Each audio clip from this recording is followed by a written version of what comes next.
sebenarnya ya, kalau kita berbicara tentang masih terus diupayakan, dipelajari.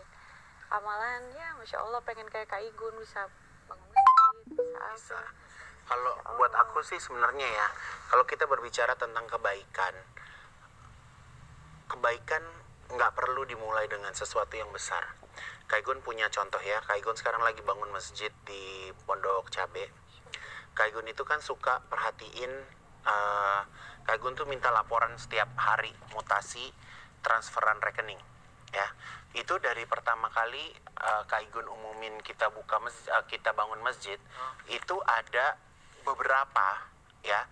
beberapa orang yang transfer setiap hari. Ada yang 2.000 perak, tapi setiap hari nggak pernah putus. Ada yang 1.000 perak, setiap hari nggak pernah putus. Ada yang 5.000 perak, sehari nggak pernah putus. Ada yang sekali transfer 10 juta ada. Ada yang sekali transfer 100 juta ada. Jadi di sini pelajaran yang Kak Igun ambil adalah kita itu jangan menunggu kaya baru kita bersedekah.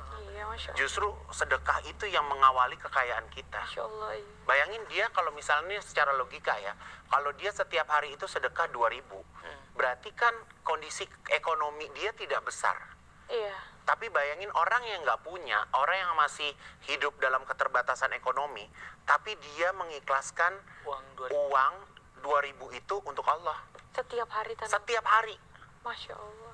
Aku aja kayak belum tentu bisa kayak setiap hari loh. Masya Allah. Itu aku ngelihat.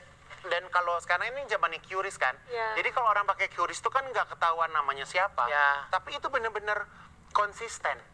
Di antara customer aku yang nonton ini, insya Allah ada kalian yang merasa transfer, pasti dia cuman nonton sambil senyum-senyum. Karena aku yakin dia nggak kepengen kebaikannya, nggak perlu diketahui siapa dia. Tapi kalau aku sih dari lubuk hati aku yang paling dalam, aku respect banget. Masya Allah. Iya kan? Karena ada juga orang yang gini, mau ikutan nggak? Gue lagi bangun masjid nih, gitu. Kan bisa aja aku bangun masjid, aku bangun sendiri gitu. Tapi kan ini berbicara kebaikan.